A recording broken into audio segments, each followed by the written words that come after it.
Arizona, Colorado, Indiana, Michigan, New Jersey, Tennessee, and Virginia. Listen up. WynnBET is now live in all these states, and the excitement of Wynn Las Vegas has finally landed in online sports betting and casino play. From boosted parlays to live in-game offs on every major sport, WynnBET gives you the tools to win. Sign up today for your risk-free $1,000 sports bet. Download the WynnBET app now or visit wynnbet.com to start winning. You are listening to Dove Valley Deep Divers with Erick Trickel and Lance Sanderson. Ball comes out of the hands of Newton.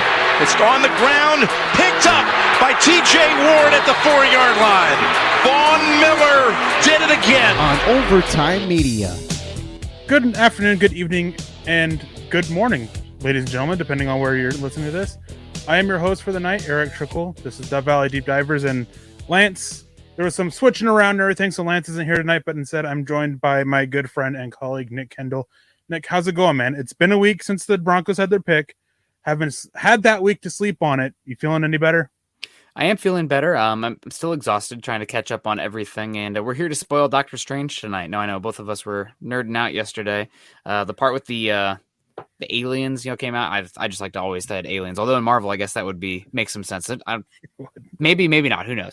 But it's good to be here. We're going to be live back-to-back days. Obviously, Lance took my spot on Tuesday because I was at Paul McCartney with Natalie, and tonight's Dove Valley Deep Divers. I don't have a DVDD hat, so I'm wearing the Broncos for Breakfast hat, but it goes better with my Iowa sweatshirt. I had to represent. It's good to be here. Excited to talk about today's topic because it's something that maybe we're a little bit too close to the draft still to kind of get to this point, but still, I mean, George Payton's kind of hinted at it, and it makes sense to kind of get to where we're getting to. Yeah, one of my favorite spoilers for movies is words will be spoken.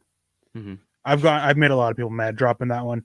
But yeah, the topic today, it was interesting, and we talked about it a little bit when we were live for the draft. Veterans and guys lower on the depth chart, maybe not like multiple year veterans, guys that entering their second year, things like that, that might be just pushed off the team come, that time for the regular season. Still really is early to get into it, but it's a nice conversation to have, especially with the fact that the Broncos have 5 picks in next year's draft, and they could use some of these players possibly to flip them for added draft capital. But before we get into that, we got to do our normal announcements.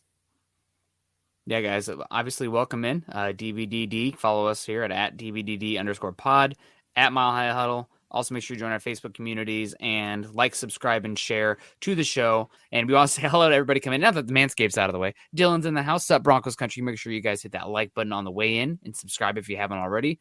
Good friend of the show, Paul. Hello, Broncos Country. Nick and Eric, of course. And Mike S. in the house, too. What's up? Jason Fitz is in the house. Chase Wellner saying, evening, gents. Kathy's here. Howdy, fam. How do you, Kathy? Hope you're doing well. Hopefully that read wasn't too much for you. Every time I do the Manscaped reads, I'm about to lose it. I just there's a quiver in my voice of about to laugh.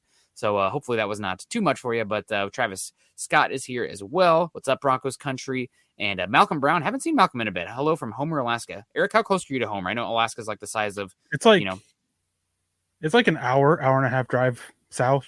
Oh, wow. So you're pretty close. It's a beautiful area to visit. A lot of good places to hike and everything. Cool. Well, I need to get up there some point. Roy in the house, too, saying good evening, Eric and Nick and Scott. If he's behind the scenes, he is. Looking forward for all the conversations. Absolutely. And Leroy Cortez in the house as well, saying hello. So, Eric, let's get into it again. You asked me earlier your thoughts on the draft since, we were now, I guess, just under a week out because the draft would be happening right now. But I guess they'd be announcing Nick Bonito almost 1 week ago right now. How are you feeling about it at this point, John? Let's talk about that first because we haven't really had a chance to, flesh all that out.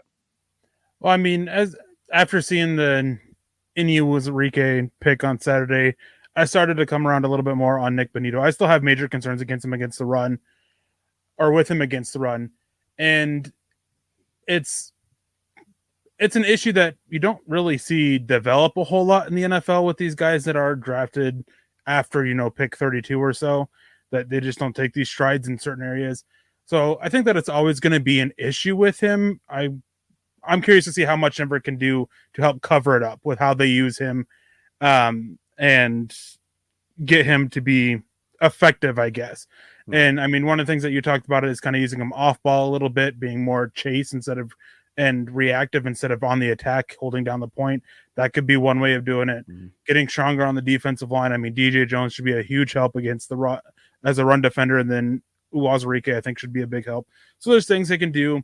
Greg Dolcich, watching the Behind the Broncos, the episode that's covering the draft, it seemed kind of like there was a possibility where they would have taken Dolcich at 64 and said they got Nick Bonito, then they were willing to trade down out of 75 and got what they thought was a great deal, moved down 5 spots and still landed it. A guy that from that, it looks like Nathaniel Hackett absolutely wanted. I'm pretty sure there's some there that, Russell Wilson wanted him. What was interesting me, though, watching that was how they described him, in that George Paton saying he's a good run blocker or a good blocker, and then Nathaniel Hackett saying that he brings something that this offense doesn't have. Yeah, I mean, I think some of it for Nathaniel Hackett might be hair envy. That's going on there with the Nathaniel Hackett obviously doesn't have much growing on up top there, with Dolcich having probably some of the best hair in the draft. I should have bumped his grade up just for the amazing hair. We got a chance for some head and shoulders stuff here with Denver with Dolcich, no doubt about it. But I did find that interesting. Also, the Damari Mathis hype. Just talking about that behind the Broncos scene, and Gary Leeds Palmer coming in with the stars. Thank you so much, Gary.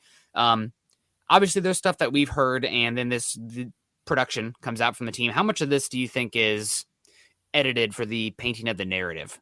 Just, talking about Damari Mathis. Oh, we love Damari Mathis. We'll take him at 64. Don't take him until the 4th round. You trade down to 75 to 80. Trade completely out of 96. So just some of the stuff how obviously the stuff was said, but how it's taped, pasted together, creating this narrative that you don't see the parts where they're haggling for the phone trades and moving up or moving down from 64. I mean, even watching it, you can see where there's definitely these cuts where they edited out things. I'm not just talking about the bleeping of names that you hear, because you hear them talking at 64. It really came down to Nick Bonito or a stack linebacker named, and then you hear the bleep. Safe assumption there, I think, is Chad Muma, but we'll never really know, and they'll never really come out and say it. But it is. But I think there's some that you can point on to with Damari Mathis, is that when they're talking about 64 and waiting to go on there, you hear them mention a few names, and 3 of them are Bonito, Dolcich, and Mathis. And here they are. They had picked 96, 75. They're willing to move down 5 spots. They still got Dolcich. Then at 96, they're willing to completely trade out. So it makes me wonder how much of a consideration there actually was for Mathis at 64, or if he was like that plan E, F, G guy that was there and they just were willing to risk it. And because we know that, I mean, Peyton talked about it after day 2, that there were still like 6-7 guys on the board that they liked, and they're sitting at 115, 116. There's no doubt, obviously, that Mathis is part of that if they liked him if they're considering him a little bit at 64. But yeah, it's definitely edited down to where it's not going to be such a huge thing. Try to cut back on that of how much they loved him and everything kind of thing. Yeah, absolutely. And it's got some more people coming in here. We got a $5 super coming in from Mark Hoynak. Go ahead, Eric. Take this one. Thank you for the $5 donation, Mark. We appreciate that. He says, I heard on 105.5 FM that the Broncos will have multiple Monday night games this year, getting a little respect for a change.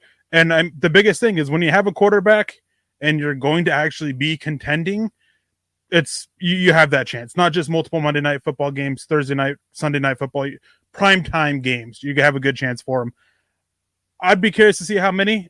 There's a limit on it, right? If I'm not mistaken, there's a limit on how many primetime games. I think so. Yeah. I wouldn't be surprised if Denver's maxed out on that. I mean, the intrigue with Russell Wilson coming over, new coaching staff, AFC West itself is going to be a massive, arms race. So going to be a lot of fun. Broncos are back in the national perspective. Going to have to win some games to stay there. Obviously, you never know. I think I just saw numbers more and more coming out. Broncos win total is at 10. On the dot. Kansas City is at 10.5. Los Angeles Chargers at 10 as well, tied with Denver. And then I think the Raiders at about 8.5. So that adds up about where I'd put them as well. But we'll see. And thank you so much, Mark. We appreciate you. Hector's in the house here from Mexico. Good to see you, Hector. Richard Lane in the house from Facebook. If you guys haven't done so yet, you're joining us on Facebook today. Make sure you click the over on this side. I'm typically where Eric is right now. Make sure you click the thumbs up if you haven't done so yet. Also, Jeff Noyes in the house. Hello, Eric, Nick, and Broncos Country. Good to see you, Jeff. Jason O'Neill's in the house. Michigan in the house. How's Broncos Country tonight? Doing pretty good. Tired. Ready for an adult beverage at some point here. Probably going to do that over dinner. Trayvon Little's coming in. Hey, Broncos Country. Good to see you. And Michael Ronquillo, of course. Good evening, Eric and Nick on Dove Valley Deep Divers. Let's ride and go Broncos. Greg Smith, we always love to say aloha to you, Greg. And absolutely, I want to circle back to a few things that you said here. We're obviously talking about the behind the Broncos situation here. Kind of funny. I looked for it the other day. I could not find it anymore. But the Broncos at one point had they called it at first building the Broncos. Like one of the ones when George Payton first came, they were like building the Broncos. And I was like, hey, trademark, just joking, like, because that's Carl and I on Tuesdays. Hey, trademark, this already exists. And I can't find it. I think they scrubbed it. It's gone. And I can't find it on their account. So I don't know if they heard that. I was just teasing. You guys can co-opt it. You don't own it, but I'm fine to share it, Broncos, if you're listening. But I want to circle back to you real quick on something you mentioned here. So you talked about Benito and Dolcich and whatnot, the Broncos taking them. How much do you think they actually, obviously they're going to say that they love those guys, if they took them, et cetera, and I'm excited for where they got them as well. But trading back from 75 to 80, still getting Dolcich, that's fine. Trading completely out of 96 and still getting Mathis at 115. What should we read into that at all from the Broncos? Is that more so like, the unknown of the other picks is better than the bird in the hand that would have been Dolcich at 75 or Mathis at 96? Well, in building in that behind the Broncos in that episode, they mentioned that they weren't afraid of anybody from 76 to 79 taking a tight end. So Okay. they were fine, willing to move back on that.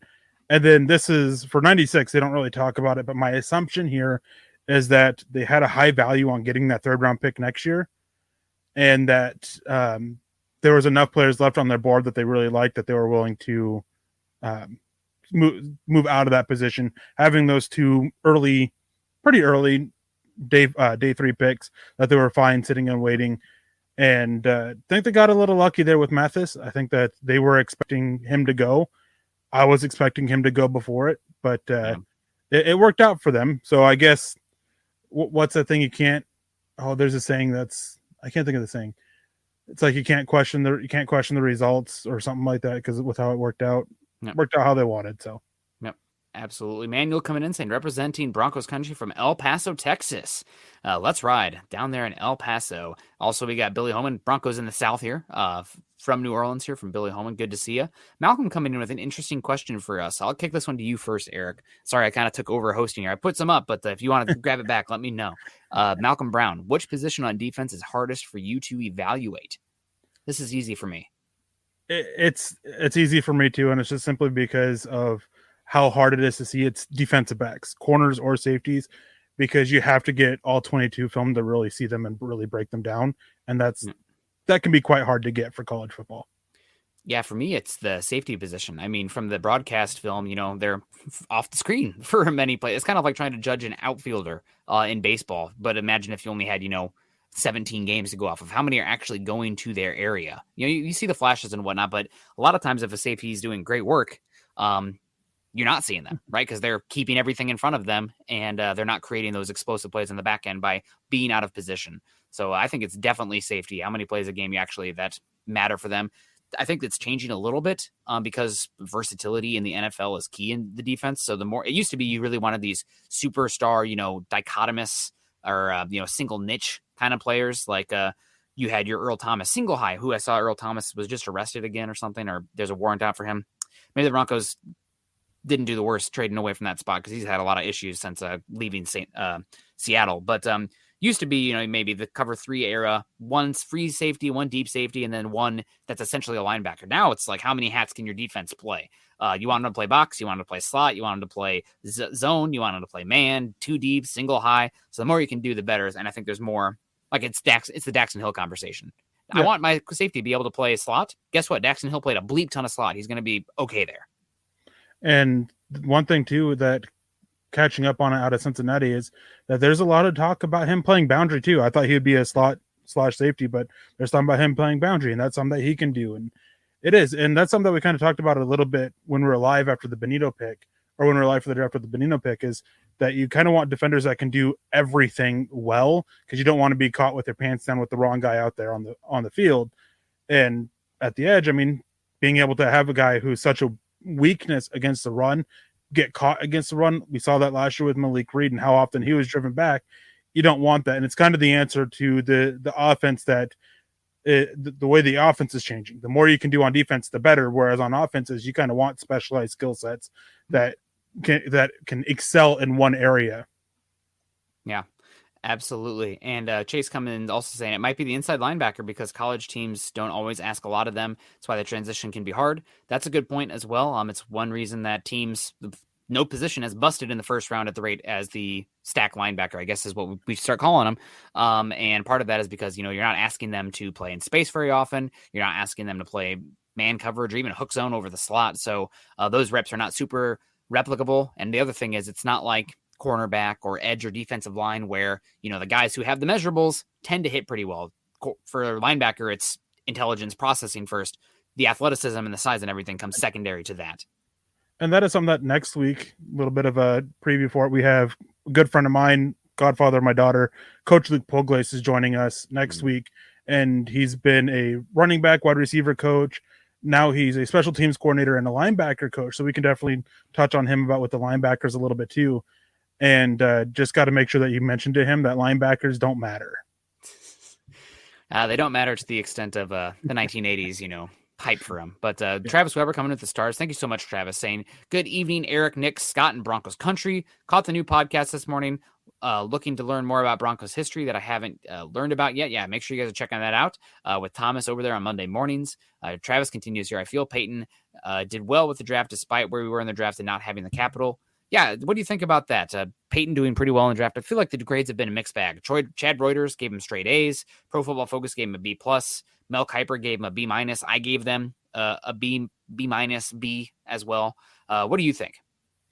Well, my overall grade would probably be a C+, B-, just simply because of how I viewed the players. And there's an article up on milehighhuddle.com that gives the values of the draft class against my board as well as the top 300 consensus board.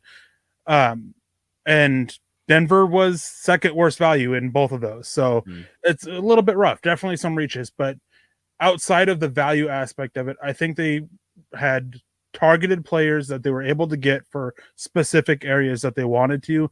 Like Nick Benito, they specifically were looking for a pass rusher, and that's something that they really talked about.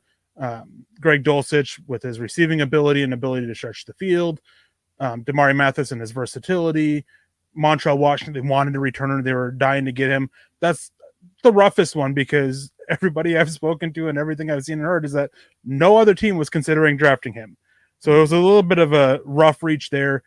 Luke Watenberg, I don't mind. There's been a clip going around of him getting absolutely whomped on by Matthew Butler at the East-West Shrine game. And it was one rep, and I mean, there's definitely going to be issues with Watenberg, but I think that he can come in and start right away this year. Obviously, it's going to be a good competition. So yeah, I'd probably go B- overall. Yeah. Phil McLaughlin with the stars here. Thank you so much, Phil, and appreciate your constant support, man. Coming in constantly over on Facebook. You're one of the superstars over there on Facebook for us. We appreciate that. Roy Osborne coming in, and I'll kick this one to you, Eric. Can you comment on Damari Mathis, cornerback from Pittsburgh, drafted by the Broncos, 115 overall, and his play? Don't know too much about him. Yeah, I mean, he's versatile. I think that he's more of a slot safety in the NFL. I don't like him as much on the boundary. But I mean, the dude's physical. He's smart. Needs to clean up some bunch of technical aspects to his game and be more consistent, especially with his tackling. Sometimes doesn't always wrap and drive through like you kind of want to see.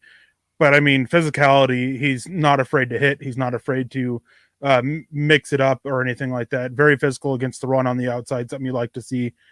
And honestly, I mean, with what we've seen from Kareem Jackson over the last few years, his play style is quite similar to Kareem Jackson's with this aspect of willing to be physical. I don't think that he's as much of a risk to hurt his teammates like we've seen with Kareem Jackson. But I mean, Kareem Jackson, he goes for the big hit. He isn't always consistent with his tackling technique, and sometimes almost tackles as a result. I think that he's a little bit more athletic than Jackson. I think he's got a really high football IQ. Nothing but praise from him coming out of Pittsburgh. And I mean, this is a guy that he can provide depth at so many different positions. Yeah. Even though I have concerns with him on the boundary, that is something that he can still do, and just not something full time, in my opinion. And I mean, just with the talking about wearing all the hats, that's something that really stands out about Mathis. So he played cover 4 heavy scheme there at Pittsburgh and pretty much left on an island. You know, they cut the field into 4 segments, and those guys have the zones all the way back. You know, 2 cornerbacks and the 2 safeties moving back in that. So he's got some versatility there. I am curious to see where his home ends up being, but you like the athletic profile, you like the plays on the ball. What you don't like is the technique. He gets a little bit grabby, and that's a concern. But I think he can project. I'm going to push back a little bit with you on the projecting more as a slot safety, just because I think that you're going to see the Broncos use a lot of off coverage, and you can protect a cornerback a lot more with off coverage if they are quick enough and physical enough. And we kind of saw that with the Rams. No team over the last 2 years has played more off coverage than the Rams. They played Demarius Williams, played like 3 times as many snaps out wide as a 5'9" corner rather than the slot, because they are playing off coverage. You just have to be physical to the point of attack and whatnot. You don't need to be that crazy of an athlete if you have a little bit more room to negotiate with it. You do need to be long, though. You do need to be physical. I think Mathis can do that. Could he end up as a slot safety? Absolutely. I just think that given what we were talking about earlier, the versatility, the different hats you have to wear, going beyond safety in this scheme with cornerbacks as well, you could see him moving about everywhere. Yeah, that's definitely possible, and it's just one of the things where personally I'd be more comfortable on the inside. KB Kenneth Booker comes in, says, "Hey, what's up, fellas? What player were you surprised ever we passed on? Mine is Abraham Lucas." Well, thank you, Kenneth, for showing up. I mean, hope everything's going great in your military career, man. We missed you at Mile High Huddle. Guy that we were surprised passed on. I mean, for me, it's Braxton Jones, especially when we got later on in the draft and how willing they were to keep passing on. But it's not just surprise for me, is I want to know why. I'm really curious about why he went as late as he did, because I mean, leading up to the draft, I heard nothing but love and praise for him. So really curious on that one. Yeah, I mean, guys they passed on, I can't. I mean, I'm surprised that Travis Jones fell where he did. I'm surprised that Bernard Raymond fell where he did. I know he didn't have the arm length stuff, but still the athletic profile was great. And at worst case, he could be a decent. I think could be a decent guard at the next level as well, because he's pretty. I think he's pretty technical, and it sounds like he's a very hard worker as well. You know, talking Brandon Thorne loves him as far as a worker and his technique. So that's one that surprises me a bit. We'll see how it plays out. But big surprise for me isn't so much the Broncos. It's, the wide receivers coming off the board like crazy, and just the NFL kind of validating our thoughts on that quarterback class. Just chaos on that regard. Zebulon coming in here, one of our big, consistent Facebook supporters in here, coming with always good questions. Good to see you, Zebulon. Hope your weekend is going to be great for you. And thanks for joining us Friday night. He says, this draft has definitely grown on me, and I'm really pumped to see how good these guys can be. I feel like a lot of them have high ceiling potential, particularly Dolcich and the big DTL I can't pronounce the name of. Owuzurike. Yep. Hopefully I'm pronouncing that right. But yeah, no, thank you so much, Zebulon. Thank you for your thoughts. He said a lot of these guys have high ceilings, and this actually brings me to a point that I wanted to ask you here, Eric. You can probably articulate it better than I can, but I keep seeing people compare Nick Bonito, smaller, needs to work on the run. Well, here's Von Miller's body type and size, and why weren't you saying that about Von? Why can't he be the next Von Miller, even though he measured the same? So let's shoot that one down real quick, because number 2 overall pick versus 64, like that's unfair to Bonito. That's not a fair comparison. I mean, from the point of just body type, I get it. There's a similar body type there, but that's where Von was significantly longer. Yeah, significantly longer. Yeah. Outside of that, it's the comparison ends. I mean, as play style, I mean, sure, Von was bendy, he was athletic, he could get around the corner, so can Nick Bonito. But Von Miller, throughout the years, one thing that he was consistently underrated for by Broncos fans and fans across the NFL was how good of a run defender he was. Mm-hmm. I mean, dude was great. He was one of the better run defending edges in the NFL for so long, and you could just trust him consistently to do what needed to be done. And that's the concern with Nick Bonito. And he's got a high ceiling, but he's also got a really low floor because of his issues against the run and because of how athletic he is and how much he relies on that as a pass rusher. So he's got one of the pretty significant boomer bust range there. Dolcich, I think, has not a super high floor, but a pretty decent high floor with a good high ceiling. I think they're both 4th-round picks, so they have a high floor, not as high of a ceiling. Mathis, I think, is significantly higher than Uwazurike's. I think Uwazurike, at the very least, is going to be a guy that 10 years from now, he's still managing to hang around in the NFL. Maybe not a full-time starter, but having a decent role on the defensive line just because of his size, his build, his length, and the strength that he brings to it. And it just kind of goes to what kind of trying to pin down what the Broncos are looking for with George Payton. And it's this draft class kind of last year there was a lot of consistency with it. This year's not as much with the floor and the ceiling aspect of it, or the athleticism or size measurements. And so it's a little bit rough for it, but yeah, the Nick Bonito and Von Miller stuff is wacky. Wackio. Lawrence Rivera, not whack, saying he's been doing some homework on Seattle last season, and DJ Metcalf was a monster. Do we need to make that leap for someone huge at wide receiver? Because let me tell you, he took blindsided hits, talking about Bruce Wilson here, and made the defender fall. I just think Russ needs actually names out there. Maybe he's talking about DK Metcalf taking blindsided hits. DK Metcalf's a great fit for Russell Wilson, running big. You kind of have to play different kind of coverage when you have somebody as big and as athletic. It's almost a little bit different than the defensive back. Defensive backs need to do more. Wide receivers need to be able to be dominant, an ace card, a trump card, if you will, in one thing. And that's DK Metcalf's size and speed in a straight line. Especially with Russell Wilson. So I do think that Russell Wilson might have some names out here. You have 4 options in Tim Patrick, Jerry Jeudy, and Cortland Sutton, maybe even KJ Hamler there as well. So I think let's see what it looks like this year. After that, we might see a pivot for the Broncos at wide receiver. But for this year, with how poor the quarterback play has been recently, Cortland Sutton coming off that injury last year, I think it's too soon to say none of these guys can't be a name. I mean, was Demaryius Thomas or Eric Decker a name when Tim Tebow was thrown to them? Hell no, not outside of Broncos country. Then they became big time names. So I think let's wait on that one.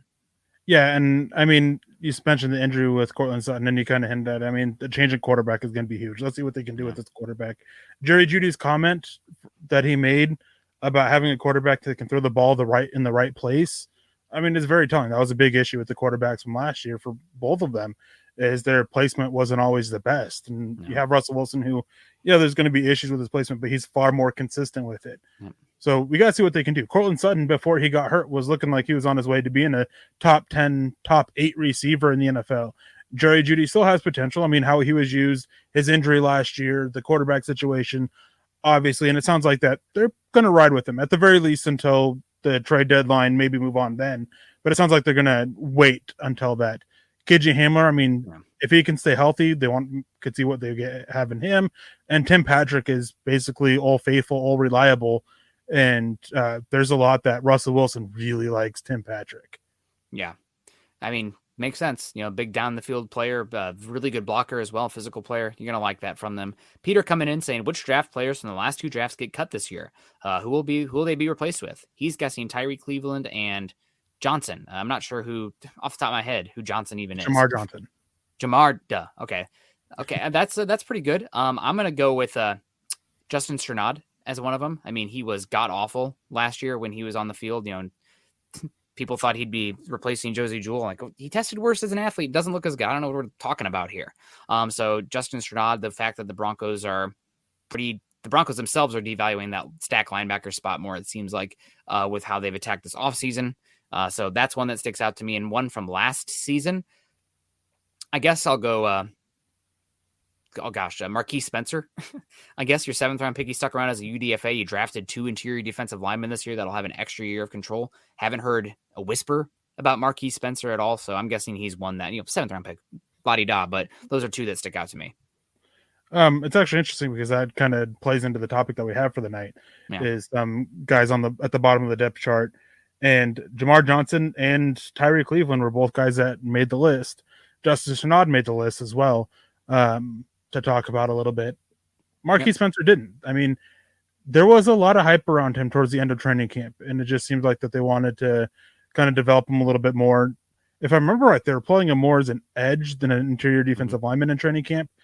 So it'll be interesting to see. I think that one thing, though, with the changing of the coaching staff is, and I've seen quite a few people making, their 53-man roster projections and everything like that already, and it's still pretty early in that. It's fun to keep track of as we get through all the camps and rookie mini camp, training camp, the off-season workouts, all those things.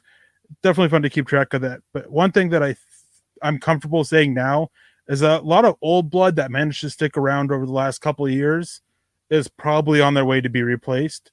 I wouldn't be shocked if Tyree Cleveland is. I mean, he was part of a special teams unit that was so bad, and Tyree and special teams is supposed to be where he makes his money. Jamar Johnson, it lacks physicality and not really offers up a lot on special teams. And what do we hear Dwayne Stukes say? He wants violence from his special teams players.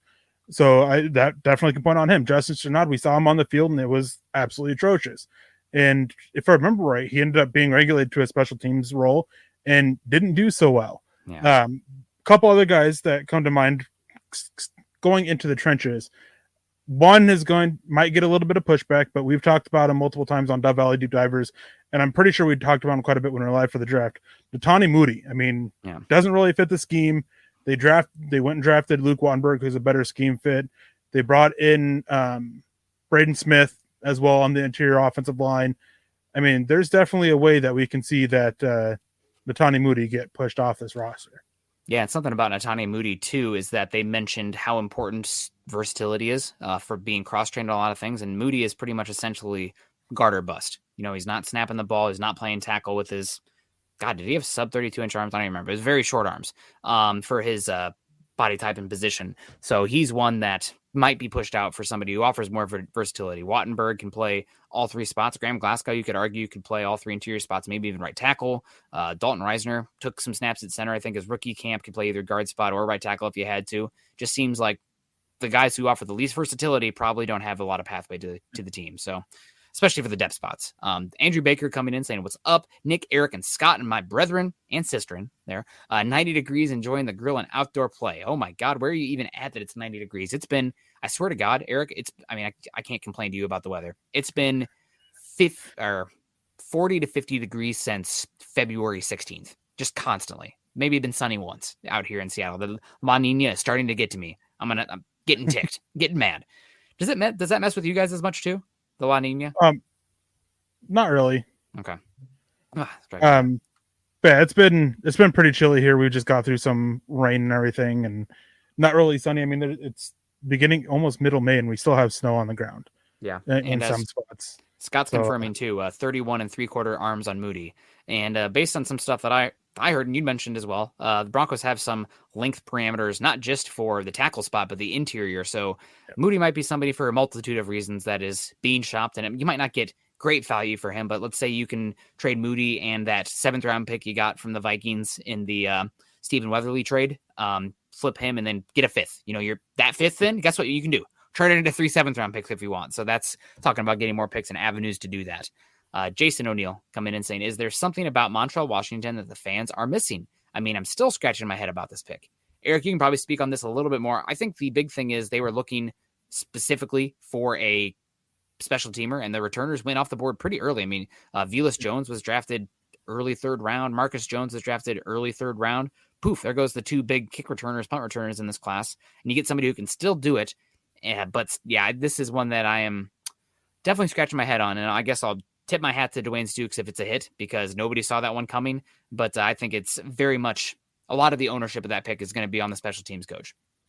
One thing I absolutely love about this pick is that everyone else is really rubbing their hands of it, and it's Dwayne Stukes. It's all on him. If he fails, it's on Stukes. If he hits, Stukes just made himself some money. In my opinion, like, it's been hard to find tape of his. Obviously, that Florida game, that was exciting. He had a huge day on that, but he doesn't seem as fast as people expect or as quick. And I really value quickness as a returner, being able to make people miss. And 2 guys that they signed as undrafted free agents, I think, offer up so much more to the team and as returners than Montreal, Washington. Jalen Virgil and then Davis, I think, was the other one's last name. I can't remember off the top of my head. Both of them, I think, offer so much more. I mean, Davis is so quick, and he's got really good speed, and doesn't offer up as much as on offense, which Montreal, Washington, I mean, outside of gadget plays, he's not really offering up much. Jalen Virgil, I think, can be a good threat on offense as that fourth or fifth receiver with some development. His routes are pretty solid. And one thing that stood out is he's not afraid to mix it up as a run blocker as well, which is something that we've talked about before as starting to value from your receivers is that blocking ability. And he's very quick and explosive as a returner. So we'll see how it works out, but it's definitely Dwayne Stukes' guy. Yeah, absolutely. Travis Weber saying, I hope Judy worked on his catching. I know that was an issue for him besides being injured. I mean, Jerry Jeudy is very good at getting open over the middle of the field, but something at Alabama that was going to be a question for him coming out was the ability to handle contested catches. And that's not going to change with Russell Wilson. So that's going to be something to watch for here. Yes, hopefully works on his catching, but it's something about like the grip strength as well and the ability to concentrate when you know you're going to get hit that we'll know when we see it, but it's pretty hard to say from here. Yeah, and I think that with Jerry Jeudy, I mean, the issues with his drops are being a little overblown at this point. Major issue his rookie year. Dropped 12 passes, though, 5 or 6 of them came in one game. But last year he only dropped 2, which out of 38, not ideal, but it's not terrible either. Yeah. He went from being one of the worst guys with dropping the ball, 18.8% to 5%. So, I mean, that's fair. He definitely made improvements, but there's still room to grow with those contested catches and just doing a little bit more to secure the catch at the catch point. And one thing we're noting is that a drop is where they drop it. The defender doesn't make a play on the ball. And last year there was quite a few instances where I saw people screaming for a drop from him, but it was the defender just made a good play. Yeah. So I want to get to this one from Free Earth Citizen because I want him to chance to defend himself here. Comping Nick Bonito to Rashawn Gary, Boston star pass rusher for the Packers. I can't think of a different body type and how a player wins from Nick Bonito to Rashawn Gary. Rashawn Gary compares to like Trayvon Walker, who was defensive end, defensive tackle. I don't know, but he's massively long and powerful, needs to learn how to bend and be a speed rusher.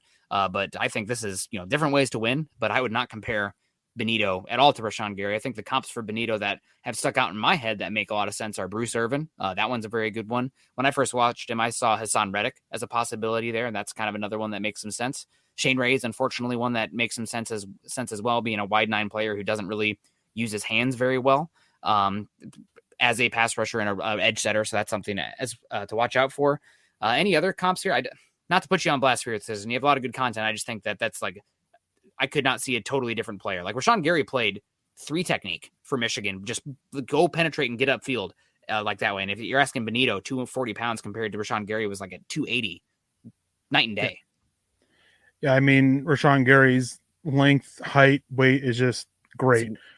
I mean, he plays at like 270 with the Packers. He went into the combine weighing, I believe, just a hair under 280, like 279 or something. Had really good length. Did really well with his testing too. If I remember right, almost every single testing was 80th percentile or higher. Whereas Nick Bonito was sub 250, not great arm length. I mean, 32.5 is fine, not ideal. It's basically right there on that benchmark that you want for edges. 33 is ideal though. And his testing was fine. Yeah. The lowest were his broad jump and 3-cone drill where he was at 76 percentile. So he's fine. I mean, he shows that he has that athleticism and he was able to show it. But Rashawn Gary, I mean, he had the strength and he had the power too, and that is not Nick Bonito's game. Yeah. Nope. Any other comparisons there? So obviously Bruce Irvin, Hassan Reddick, Shane Ray, those are some names that stick out. Oh, Vic Beasley, another one. Maybe he tested very similarly to Harold Landry. I think he's twitchier than Harold Landry was coming out. I think Harold Landry actually had even better bend, which Bonito does pretty well. But I mean, there's some good company there for Bonito that could work in a role. Is he ever going to be a full-time starter, first and second down, which considering it's a passing league on first down in today's NFL, that's a limitation, but there's a reason he fell to pick 64, right? The ability, the bend, the speed, the twitch, that's all going to have an impact. I think talk about the floor and the ceiling. Bonito, I think, does have a high floor somewhat because that speed rush, there's always going to be value for that. There's going to be a demand for the ability on third down to get after the passer. But how much more can he do on first and second down? That's the big question. But any other comparisons for you? I think with his floor, I think the issue is that a knee injury, knock on wood that it doesn't happen, could really hit that.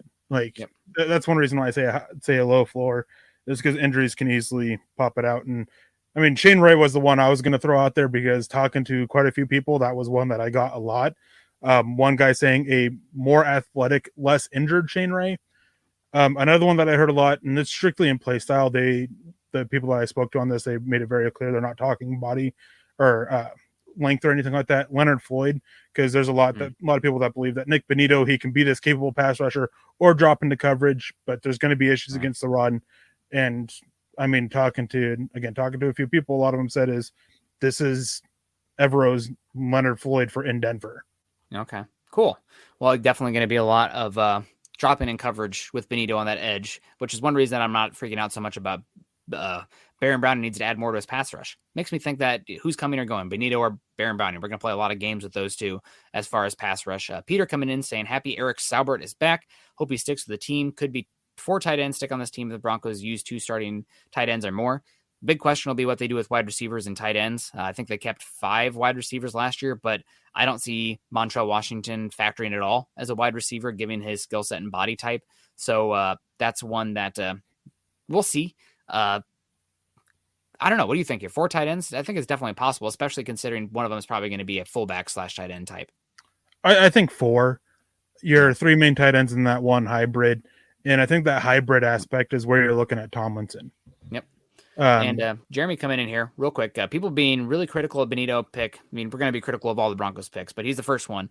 And I'm more okay with the pick the more I think about it. The main point being, fell to 64. He's obviously going to be flawed.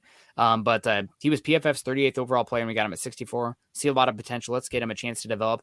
This is something as well that I think maybe just let me get on a soapbox here for 1 second, or a bandbox, whatever you want to call it. The analytics loving Nick Bonito a lot. The college game is not as translatable across all games being played as it is in the NFL. So when you see like a guy like pass rush win rate or whatever in the NFL compared to his peers, that's totally different than a guy playing in Pac-12 football versus the SEC versus, Big 12. The Oklahoma Sooners used a 3-3-5 stack defense with their front 7 being tasked to do a lot of penetrating and slanting to get in the backfield. So Nick Bonito had a lot of tackles in the backfield. It wasn't because he was reading it and making the play. It's because he was arriving back there because his job was to penetrate a singular gap and get into the backfield and disrupt. That was one of the issues that like Perrion Winfrey. What's he going to do at the next level? He's playing nose tackle in a weird role that he's not going to use in the NFL. So that's one thing where like, yes, he did get a lot of pressures and whatnot, but he also had a lot of his assignments were far easier and I think more aligning to what his skill set is. And there's no team in the NFL that is using that 3-3-5 slanting style defense that you saw out there in the Big 12 with Alex Grinch in Oklahoma. So I think the analytics for Bonito tend to make artificially inflate him because of what his asks and assignments were specifically in the parameters of that defense. Yeah, and on that note, I mean, you kind of touched on it, is you're not playing consistently the level of competition that you will in the NFL. That is a major boost to analytics for college football. I mean, you go on from Tulane to Nebraska. I mean, these are games that he had a high, more than 5 hurries on it. Nebraska, they don't have a draft. I mean, they don't have a draft caliber offensive tackle on there. They have a couple guys that I think are eligible this next year. Neither one of them are expected to get drafted. Tulane has tackles that aren't expected to get drafted. Actually, I think both their tackles were seniors this last year, and neither of them got drafted or signed as undrafted free agents. Yeah. Texas, they have a couple good caliber offensive linemen. He managed to get 8 pressures on there, 4 of them hurries. So he did all right. Texas Tech, he had a pretty solid game against them, but same thing. The quality of tackle there isn't ideal. Iowa State, Oklahoma State, both of them have I believe a offensive tackle that's expected to get drafted next year. But I mean, you look at guys, TCU, he got 3. He got completely shut down by Obena Ease, who was in the draft this year that went undrafted. Yeah. So analytics, like, it's great, but it has some issues with it about who you have to play. And it's not saying that Nick Bonito's bad. It's just that there's only a certain amount of weight you can put on analytics coming from college football.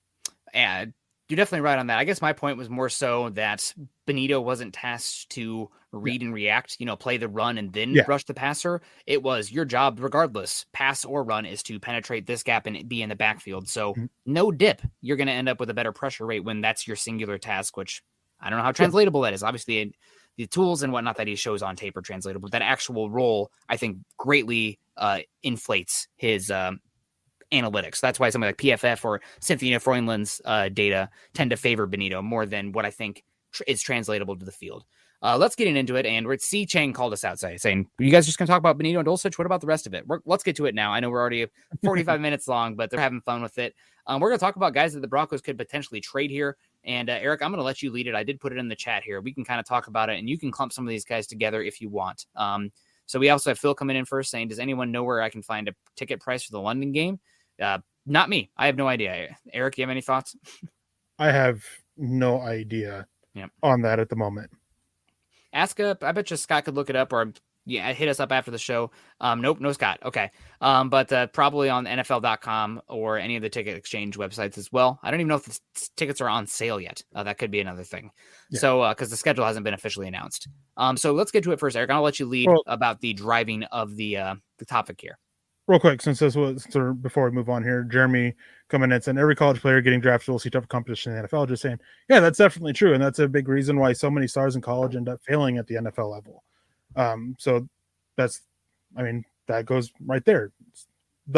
Being successful in college doesn't necessarily mean you're going to be successful in the NFL. Hopefully, Nick Benito ends up proving Nick and I wrong and ends up successful, because that is the best thing for the Broncos, and we're both Bronco fans. We both want the Broncos to do well.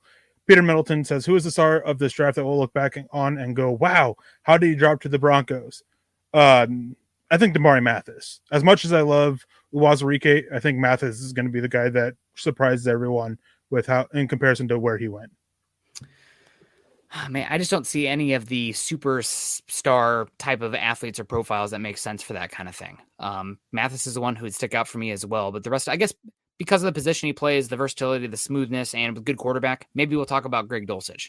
That's somebody who would interest me there. That could, maybe not. I don't think he's going to be, George Kittle or Travis Kelce, but he could be a very good player there. So go ahead, Eric. Some of these players, lead us off with the topic, and let's write it on through and write it on home. So getting into the topic for the last few minutes here is talking about guys at the bottom of the depth chart that, with this draft class, with undrafted free agents, with new coaching staff, maybe they're not viewed as favorably as they were under the old blood that Denver had. We talked about Netani Moody. We talked about Tyree Cleveland, Jamar Johnson a little bit, Justin Stranad. But speaking of tight end and Greg Dolcich, I find it a little interesting that with their comments of a skill set we don't really have, maybe this coaching staff isn't as high on Albert Okwuegbunam as they kind of led us on to believe, because after they traded Noah Fant, there was a lot of thing of like, oh, we really like Albert O.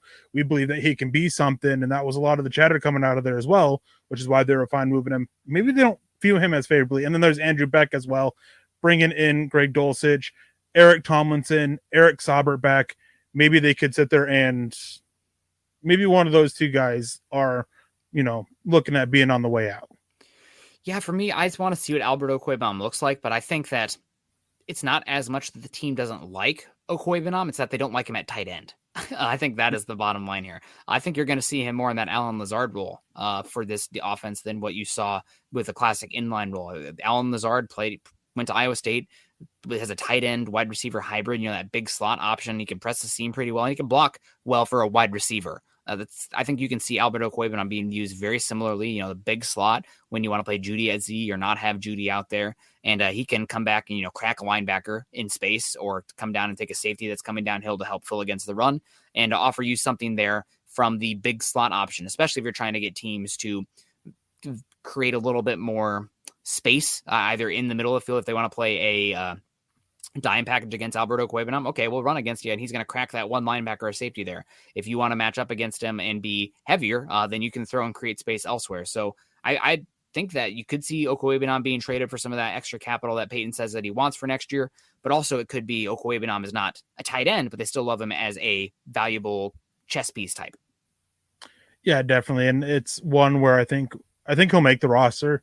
And if they trade him, it's the same thing as Jerry Jeudy. I think they might trade him around the trade deadline, depending on how Greg Dolcich is doing, depending on views of Russell Wilson. Yep.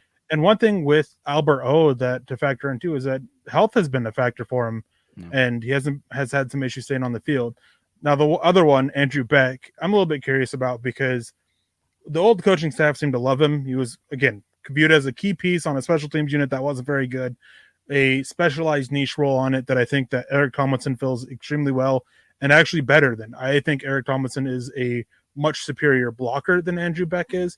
And I think they've done enough to help on special teams. And Eric Tomlinson's no slouch on special teams either. This is one of those guys that I look at and I'm like, yeah, I don't see you making it with the new staff.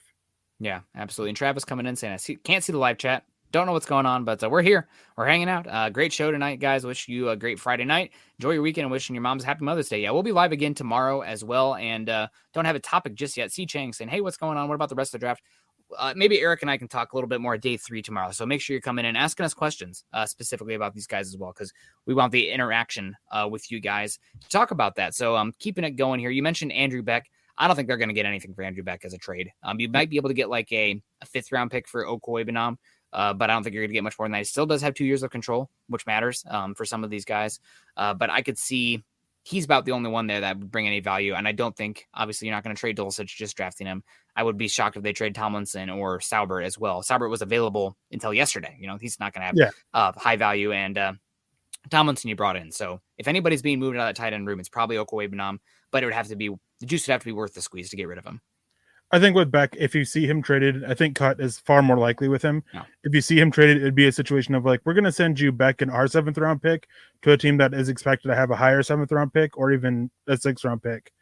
And just try to move up just that little bit and Beck be that extra piece simply because they don't want to have to deal with him trying to get him off of waivers or anything. But yeah, he's definitely one that I don't see making the roster. And then moving to the defensive backs, have your favorite guy here. I mean, absolute favorite corner, Asang Basi. I don't think he has trade value, but he's another one of those guys that I don't see him making this roster. Yeah, he's not athletic enough. Just can't hang in space. Just can't cover. They crossing route him to death. Can't do it. So smart guy. Maybe he moves to more of a safety spot, but I don't even think he's got the chops to hang athletically at safety. Because he couldn't at slot. So we'll see. I don't think you're going to be able to get anything for him. But Broncos traded Carrie Vincent Jr. after taking him in the 7th round last year for a 6th round pick. So who knows? Maybe Peyton will pull off some wizardry. We have a few more names here that we wanted to get into. You had Tyree Cleveland and Seth Williams. Do you think either of these guys are making the roster? You maybe can get let's say we send Seth Williams and a 2024 7 for a 2023 7 if you want to kind of boost up that value a year earlier. But I don't think you're going to get much value for these guys. I know that Seth Williams went in the 6th round, but last year I think he was even on the practice squad. Nobody claimed him. So why would somebody want to trade capital for him now when he's 1 year less of control? Yeah, definitely. And and same thing with Cleveland is at this point, I just don't see that there's a value for trading for him. Going to safeties, there's 2 that I actually think that could have some value on the trade market with the way we're seeing safeties kind of evolve and change. PJ Locke and Jamar Johnson. Jamar Johnson didn't get to see the field last year, and many would argue that Denver was pretty stacked at it. And PJ Locke, he took the field and he wasn't terrible. Both of them, or PJ Locke played well on special teams. He's one of the few ones.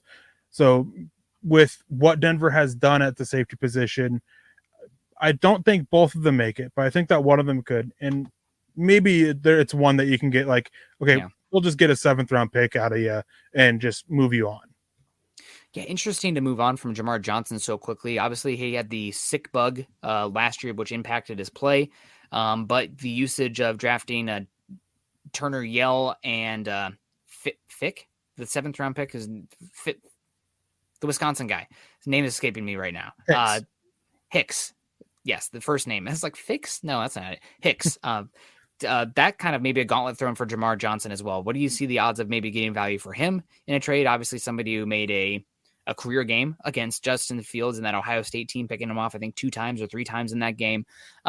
Any value for him, or what's his pathway to the field? Because obviously the gauntlet has been thrown down with the Broncos draft picks. And well, with Johnson, I think that he's a very niche player, as in he's got potential in coverage, but that's it. Yeah. He's not very physical coming downhill against the run. He's not good coming downhill against the run either, consistently in hitting the wrong hole. Yeah. Just a bunch of issues with him. But he's shown his value to be in the right place in coverage. And we're starting to see it at corner. I mean, Trayvon Diggs, talking about him and how valued he is, I think he's vastly overrated.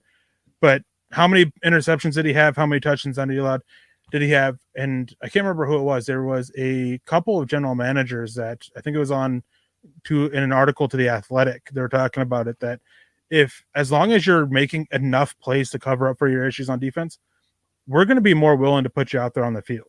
Yeah. And Jamar Johnson kind of has that potential to be, and maybe is able to get, like I said, a 7th round pick for that thing of we're just looking at you kind of fill out this niche role. Yeah, no, absolutely. And we'll see how that one plays out. Safety is going to be a fun position to watch the battling out there. We already talked about Moody, Quinn Bailey.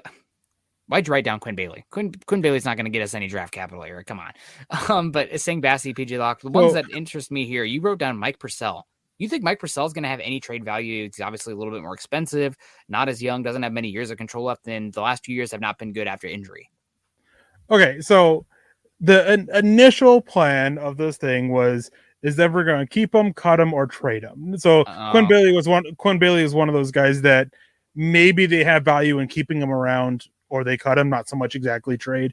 No. And Mike Purcell is kind of one of those ones that maybe a team that wants a big interior defensive lineman is willing to take it on or take on his contract. I don't think it's super terrible if a team trades for him. I can't remember exactly off the top of my head the details of it. I know it's pretty bad for Denver, which trading him, Denver would eat some of it. But maybe for like a 7th round pick, Denver could potentially move on from him. I know that there's interest in it. I think this whole speculation of DJ Jones is the Shelby Harris replacement is officially put to bed. He's definitely the nose tackle. He's definitely the Mike Purcell replacement. Mike Purcell is definitely on his way out. It's just a matter of how. Yeah, that's a great call. I'm interested in that one. We'll see how it plays out. You wrote, I can't imagine Purcell even making the roster given his age and injuries and whatnot and the way they've attacked those positions. But we'll see. A few more names here that going to put you a little bit more on a spot. What about McTelvin Najim? You didn't write him down, but he's one who has not seen the field. They drafted 2 guys to play his position. They brought back Deshaun Williams. Obviously, McTelvin Najim got a lot of hype last year getting after the quarterback in preseason, but hasn't really seen his way to the field. And he's one that did well, even in his time on the field during the regular season. He did pretty well getting after the quarterback. I think he had a much higher pressure rate and higher effectiveness than Shamar Stevens did, and I think that was a big issue that a lot of people had is, he's better than him. Shamar Stevens was a much better run defender, and that seems to still be an issue with the team. Looking at the depth on the defensive line, even with Henningsen and Awuzarike, I still think Ajim has a chance to make this roster as like that 5th or 6th guy there, and that typically is how many you want to keep. Just because for pass rushing packages, your NASCAR packages, he still offers up something there. Yeah, no, that's a good point there. Do you think that, only 2 years of control left, let's say somebody comes calling and offers you a 4 for him, though, 4, and you can send back Hicks. Do you take that all day? Yeah. Oh, yeah, I'd take that all day. If a team came calling for even a 6, I'd be willing to move Ajim personally. Okay. Just because we haven't seen enough to really, for lack of a better way, to have that loyalty to him. We haven't seen enough for it. Yep, absolutely. And a few more interesting ones here. What about... We've a lot of Jerry Jeudy talk. What about KJ Hamler? KJ Hamler, I think, is going to be a big part of this offense. You want to add some speed, but he's had issues with injuries. And you have you need capital next year. And how many mouths can you actually feed? What is KJ Hamler's role compared to, I think he's a TJ Lockett for the Seattle, but what is he in the Nathaniel Hackett offense? What about KJ Hamler? I don't think KJ Hamler has much trade value, simply because of the injuries. We've barely got to see him on the field over the last 2 years. I mean, he had that lingering hammy issue, and then he had that ACL, MCL against the New York Jets. I can't remember exactly what it was. So I don't think that we see much value from him. I think that he's one that they'll want to try to rebuild the value during the season. I think they have a very specific way they want to use him from what I've heard. They like his rehab and how well he's progressing, and early expectations is that he'll be back well in time for the regular season. I mean, just about a month or 2 ago, it was, he should be back in time for it.